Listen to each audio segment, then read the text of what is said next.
Well, it's Tuesday. And we're back. And it looks like you have another one of your trailers. Right. This is yet another mobile home that I lived in at one time. And this is the one my girls remember. They lived in it and were raised here till they were pretty good-sized kids, at least the oldest daughter.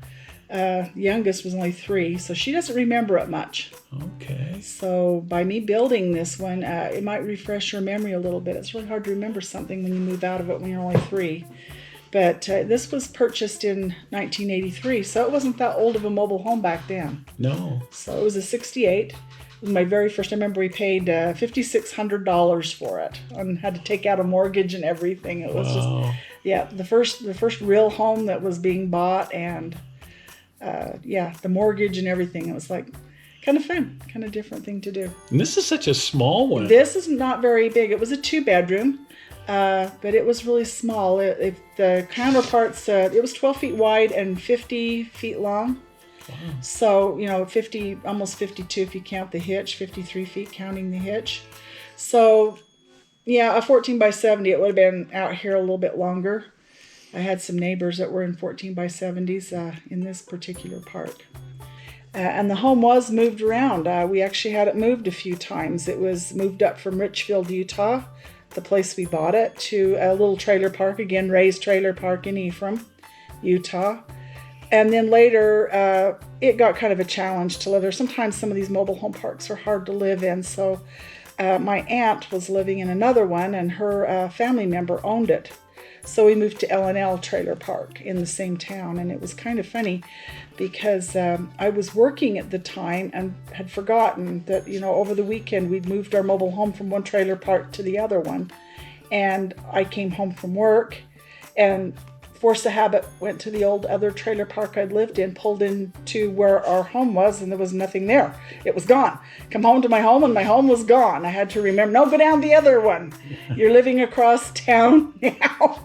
But anyway, this is the one I built, and then later on I ended up moving it to a far better mobile home park in Spring City, Utah. It was a really, really nice mobile home park, which is where it's depicted sitting now. But both of my girls were little kids living in this, and it was small, hence the toys and the swimming pool and the bicycles and all the rest of it. And because these are small, you always have to get a little storage house to hold your extra stuff. But again, I used the metal repair tape for the top to make the sheet metal roof. And then the outside is just that plastic you use for making like box cars on railroads. So that worked really well for the siding on the mobile home. And again, I painted it. Has the jalousie windows in it. It was, like I say, an older home. And that's really neat. Yep. And I like the use of the evergreen plastic siding. It looks just like the siding that it had on it at the time, Yeah. So this one too also has a removable roof, and the inside is done to scale. And here is the inside of that home.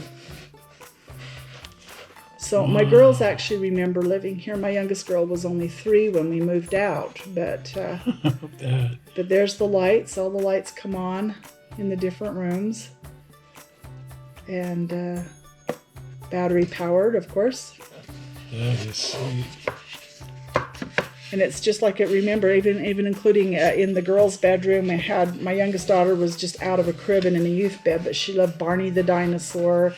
And my oldest daughter loved Barbie dolls and things like that. So there's a little doll on the bed. I especially like the swimming pool.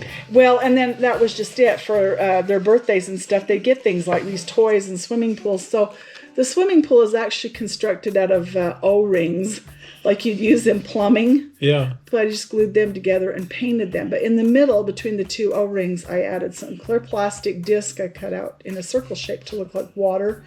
And I go to my crafty bead box. I save every little bead and bead cap I can find, and I found half of a sphere, which is the ball floating in there, and another one of the little plumbing O-rings I painted to be a swimming ring that goes in there, and just sculpty clay and scraps of material. The little dinosaur, my youngest daughter had such a thing for dinosaurs when she was little, so she had a dinosaur. And the same thing with the bicycle. And my daughter had a bike, and I just used, again, those plumbing O-rings, painted them white, and used a jewelry bead cap and flattened it for the wheels on the bike. And the rest is just bent wire to make the bicycle.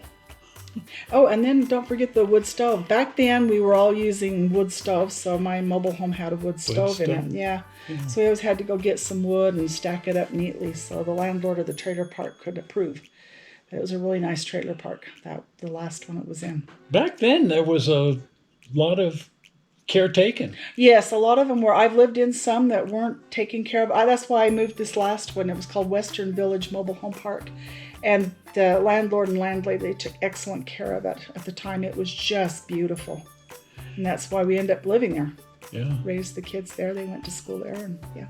Yeah, some of these places were super nice. Oh, yeah. Yep, a lot of them were. Yeah. Mm-hmm. So, yeah, just like I say, these are so much fun to put together, just the interiors and everything.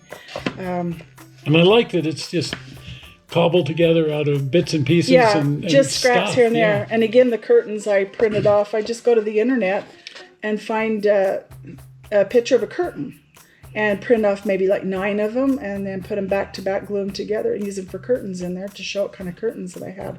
I find that it's less bulky than trying to use material or that, because it's, you fold it, you can only fold a piece of fabric. There's it's just too thick. It comes out looking really funny if you try to fold it in something that small. So I find that just paper works fine, and you can kind of get a gist of what the curtains look like. So they're not sticking out into the room 2 feet. But that's how I did that. But yeah, anyway, just like I call them, my life in 3D at the time, so that my girls, when I'm telling stories, and even my granddaughter, tell the granddaughter stories, she can actually look and go, oh, I can actually see how that was. The bedroom was here and the bathroom was there, and we had this funny light about the table, and yeah, how Grandma had it figured out and where we lived. And again, this mobile home doesn't exist anymore. I'm sure it was torn down. After it was sold, several other people lived in it, and of course these things wear out after a while if they're not properly taken care of. We're looking at many years ago when I lived here. Yeah. So it wasn't that old of a mobile home at the time I lived in it, but age has a way of creeping in and wearing things out. And like cars, they go the way of the junkyard after a while. I'm not sure what happened to this one, but it's just not there anymore. And I rode through town and it's like, oh, it's gone. Somebody moved it out or tore it down or something. Yeah. And this poor little mobile home, it was also moved someplace else at one time. Let me scoot that back. The little pink and white one. Somebody bought it and moved it out on a piece of land out by a farm, and I used to drive past it all the time, just off Highway 89. And one day I drove past and it had been on fire and the whole center of it was burned completely out of it. So I'm sure that one went the way of the junkyard too. Yeah. So yeah, I've been building a lot of these buildings that they're buildings from my past. I have fond memories of them, like my elementary school, and that one burned down. It's no longer. I should start working on my high school. It was a 3-story building, and yeah, that doesn't exist anymore either. Yeah, there's just so much in my past life that is long gone. It doesn't exist, been torn down, razed, and it's just, I like to tell stories, and this is a good way to show people, instead of going to the thing going, oh, I used to live here, this is my old house, to say, well, there's my old house right here. There it is. Yeah, building it. Sort of like Roy Neary on Close Encounters. I haven't built Devil's Tower in the living room yet, but hey, be on the lookout for it. If you do, let's not put it in the living room. Why? Put it in the garage or something. Well, there's always the layout. Yeah, there's always the layout. There is that. Yep. Well, this is neat. Yep. This is really neat. Back on well, if you're not a subscriber to the channel, please become a subscriber to the channel. And the easy way to become a subscriber is by clicking on the upcoming blue button. Yeah. Are you ready for that? Zoink! Right there. Right there. Button. Build models. Build models. We're not sure how you found this video on the internet, and we hope you didn't find it boring, and we will see you here on Sunday. Right. With something fun there. We'll see ya. See ya. Bye-bye. Bye.